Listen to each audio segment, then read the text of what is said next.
Hello everyone, welcome to the Social Club. Big topic of the week then. Proposed rule changes are going to be debated. I love rule changes. You're a big fan of rule changes? I love them. You're a rule breaker. They're mental. Yeah. There are a number of rule changes that have been proposed that's part of the Play Fair strategy. Has three aims: improving player behaviour and increasing respect, increasing playing time, and increasing fairness and attractiveness. That's five.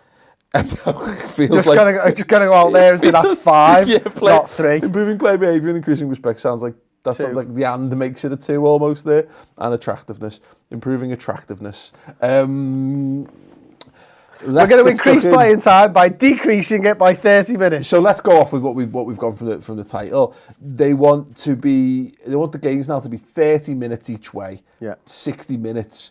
And my immediate reaction to that was like, what? That's what football is. So yeah, you're right. Effectively, what's happening at the moment is because of the stop-start nature and because the referee doesn't stop the clock when the ball goes out of play, most football games come in at around 60 minutes or less at times as well. So effectively what they're saying is it would be 60 minutes standardized of pure football time. So the clock gets stopped every time the ball goes out of play, every time there's a yellow card's being dished out, etc., etc. So theoretically, we're actually, even though it feels less, we would actually be getting potentially more football. There are some mad ramifications on this if you play the scenarios through a little bit. Last day of the season, everyone kicks off at 3 o'clock. You kind of reset it with everyone kicking off again at 4 o'clock after half time, don't you? Roughly, you know what I mean? You could get quite a bit out on these games, more so I think than the 90-minute versions, because I think referees at some point just go, we need to get this over and done with. Yeah. You know what I mean? The 60-minute thing is mad though. Because it's going to be, there's talk of it being linked. The referee's watch will be synced with the clock. See, they've not thought this through. You cannot get Wi-Fi or Bluetooth in a football ground. How are they going to do this? Unless I'm kidding, the only people who are getting it are photographers, and they'll be piggybacking the photographers one goose. But that's the point, isn't it? That will put an end to, and this, I think this feeds into the fairness and all that kind of stuff. That there'll be no more. You know how many times have you watched the game of football and gone, like 4 minutes at a time? Well, there was 6 substitutions, which are meant to be 30 seconds apiece, and then that guy was down for whatever. I don't think it's very rare that a game of football, in my opinion anyway, gets the amount of injury time right. This would effectively put an end to all that. And that's a good thing. I actually like that. There'll be loads of people out there that go, oh, there's you're taking talking points away from the game of football and all that. You're not. You're really probably not. More you are. I think you are. I think, it's too easy for football fans. There's always something to talk about with football. And I think if you can make the game more fair, you feel better at the end of the season. It's good refereeing and good timekeeping and all that makes for a better game. Is it similar to NFL in that regard then? There is a game clock, yeah. So how does that work? So theoretically, you talk about you're trying to play your last game of the season, for example. What would happen? Because you could theoretically have the biggest rule change. You could pay for an hour. It could take an hour to do 30 minutes. Yeah, it could. And you're going to have games that move quicker than others.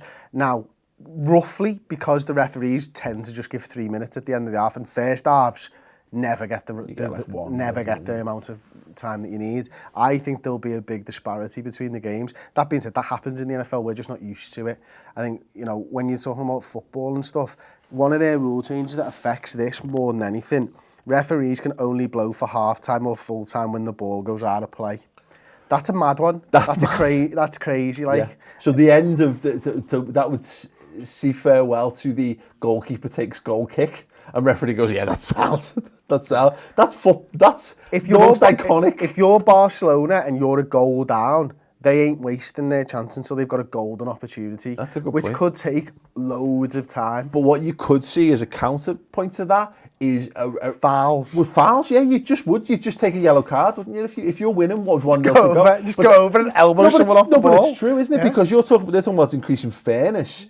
You just send someone over to take a tactical yellow card to end the game, wouldn't you? Or get the manager to walk on the pitch. It leads more, or a coach to walk on the pitch. Exactly, and there's too many dirty bastards in the English game. I don't think for these things. We've already clocked it.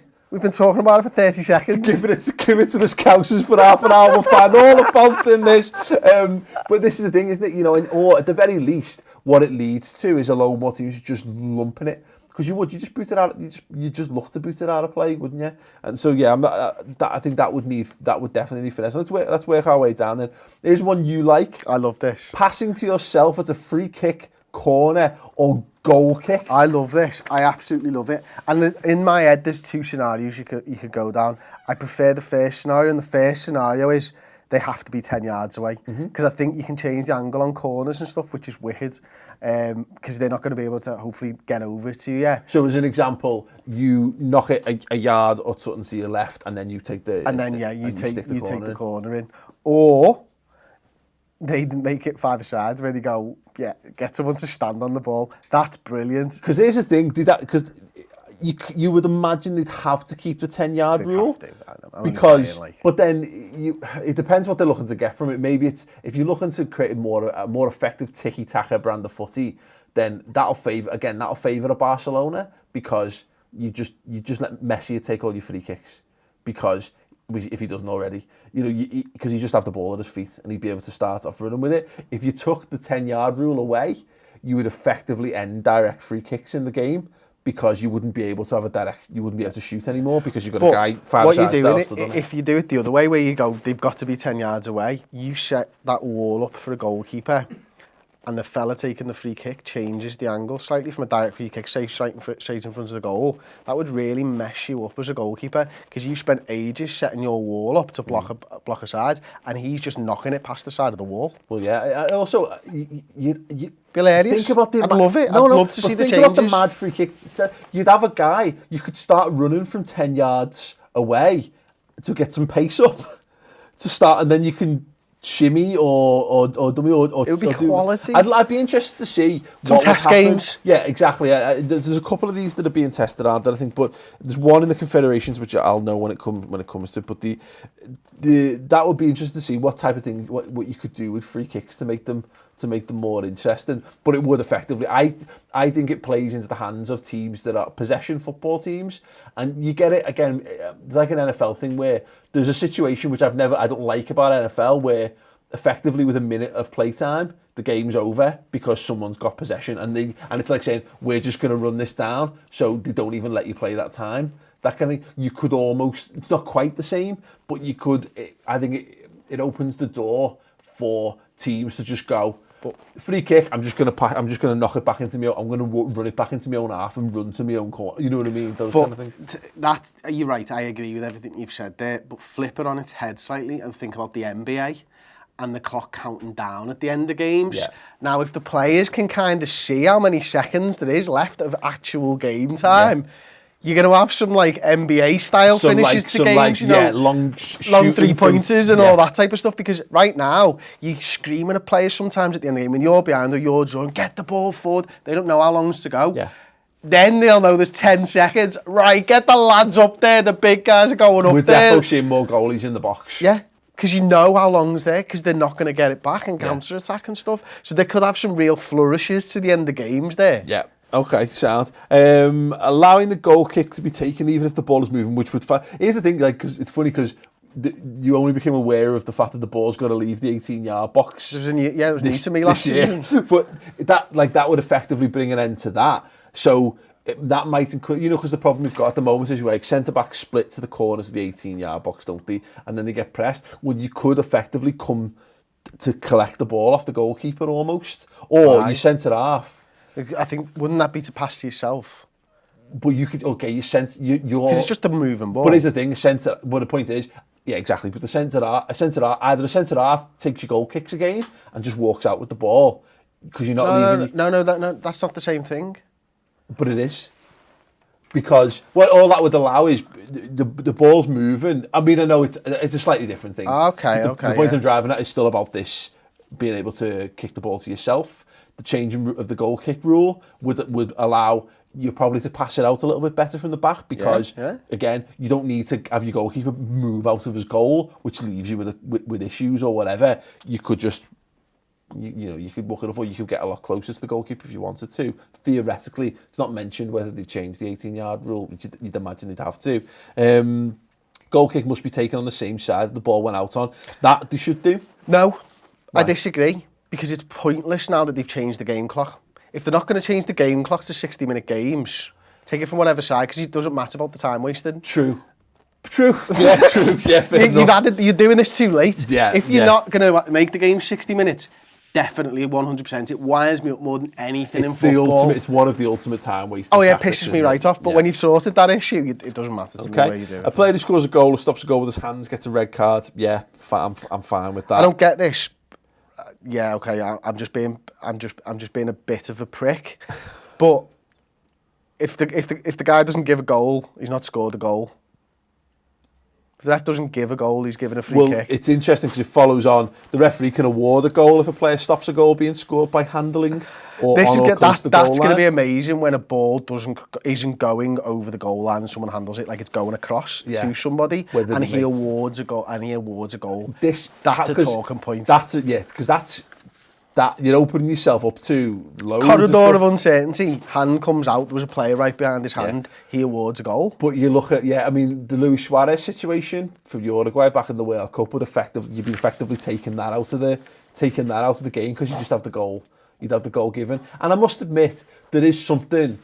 I mean, I don't know. It depends because I've sat in these chairs and said that I'm a big fan of cheating in footy because whatever gets the results for you. And there is defo there's a perverse heroism to stopping the ball with your hands to start going in. But from the flip side of it, how annoying is that when you've effectively worked yourself a goal scoring opportunity and some dickhead comes in and dives? I don't know where I stand on that one. Here's where I stand on the football rules and all that type of stuff, because I know you like it and all that. Like, I hate it. But when I'm playing football, I will take advantage of absolutely everything. And here's why. Because I've got a little bit competitive person. No, well, yeah, but here's why, right? Is that when I'm playing it, I've got some control over it. When I'm not playing and I can't help in any way, shape or form, or hinder, as the case will probably be, I need it to be as fair as possible so that I can breathe easy after the game and just know that the right result happened. I can deal with that. But when I've been cheated out of something that I can't control, that pisses me right off. So no shouting "rah" when a centre forward runs through. I always do. I got you in 5-a-side this week with a little push in the back. Genuinely not in it. Oh, I was going for a header. It was sly, yeah. It was brilliant. Now here's one. So the aim of this point here is they want to provide a clearer and more consistent definition of handball, which is more than a little vague. I feel like you could probably have expanded on that one slightly. You know what I mean? Like when your aim is to make it clear and definitive, being vague isn't what you should be. Well, no, exactly. But like, just say like, if the ball hits your hand, it is a handball. If it hits your hand, exactly. Yeah. I don't know, but effectively, again, and I understand that's Tory manifesto speak, that at its finest. Because like, we'll sort that out later on, because it does need defining, because what's ball to hand and what's handball is obviously the big thing. And it's hands are in unnatural positions. That's not handball. Hands are in unnatural positions. It shouldn't be. So maybe you could clear that up. But effectively, it's still handball is supposed to be if you make an attempt to play the ball with your hand. I don't know how it got so complicated, if I'm honest. I think people just like the idea of like booting it in someone's hands. Penalty! Oh, go on! Yeah, I love a penalty. But then the arm's got involved now as well, hasn't he? And he was sat there not involved in the handball, and now he's part of the hand. Since when's your arm part of your hand? I don't know, it's handball. It's handball. Make a new rule. Yeah. We can have a grey area on an handball as well. Lastly then, a penalty kick is either scored or missed stroke saved, and players cannot step up to score to stop encroachment into the penalty area. This is confusing me. So effectively, if a penalty is missed, if a goalkeeper saves it or it hits the woodwork, it starts from a goal kick. Players stopped and it goes to a goal kick. What about if he saves it and it goes out of plays at a corner? I would guess maybe. That's a good question. I don't know. Because this rule has baffled me a little bit. Effectively, yeah. I would guess it's. I would guess it's a goal kick one way or the other, because that's how you get clear definition. If it's come off the bar and sits in the 18-yard box, why is the referee deciding it should be the keeper's ball and not the player who took it? Yeah, just saying. It's not very fair. Effectively, what it's deciding or attractive, is it? Penalties are what they are. They're like penalty shootouts. Like penalty shootouts, you've got the same rule for a penalty taken in a game. But how do you decide who the ball gets to afterwards? It's always the goalkeeper. It's always the goalkeeper. Same as a penalty. So effectively, you can't follow up on a penalty in a penalty shootout. It's crap that though. No, it is, because Xabi Alonso doesn't score in Istanbul because he's not allowed to follow up on his own penalty. So let's hope that situation would never arise again. Of them, the fact is they're just proposals. There's no guarantee any of them will come into the game. It's hard as a football fan, I think, because I think football fans are naturally resistant to change, even though it happens all the time, and we forget it's happened loads. Are there any there that you would be like, that is a no-brainer, it absolutely has to happen? Yeah, I think the easiest one for me, which is a complete no-brainer, is the goalkeeper just has to take the goal kick from the side that it goes out. Yeah. It's to me, it's like taking a throw from the wrong place. Yeah. It shouldn't be allowed. Imagine taking a throw from the other side of the pitch. Yeah. But level with where you are. I mean, it doesn't make any sense to me, and it really winds me up. I love the idea of passing to yourself at a free kick, corner, and goal kick, because it evolves the game, and it changes the game massively for not too much effort. I'd like to see how it works. Yeah, you know what I mean. I'd be fascinated to see. You've got to keep the 10 yards. You've got to. The stadium clock thing and the time stuff. Again, I just don't like the idea of football being 30-minute halves, even though it's because it's abstract. Effectively, as we're saying, we're seeing more football potentially. But it would just be weird to think of football taking place over half an hours, even though it still take the same amount of time. Well, no, exactly, I know, but it is nuts. Yeah, it's groundbreaking. But it'd be interesting to see if they actually do it. Yeah, it won't happen. Maybe not. But in fact, we'll have to see what comes of this. None of this is going to be happening anytime soon, I would imagine. But maybe one or two things we might see in the short-term future. Let us know in the comments below what you think of those and what you feel. If you think there's anything we've missed as well as regards to our interpretations, probably anything funnier you can do. Can you be funnier than us? Let us know in the comments below. Subscribe to Ball Street, and of course go and check out the Fan League Cup videos. There's a chance for you to play for Ball Street FC against the biggest football YouTubers on the planet in a cup competition. Does it get any better than that? I'll probably be playing as well. There you go. Just answered my own question. 30-minute halves? Yeah, just about. But with like 10 minutes of actual football play. So I'm happy with that. Right, thanks guys. Ta-ra.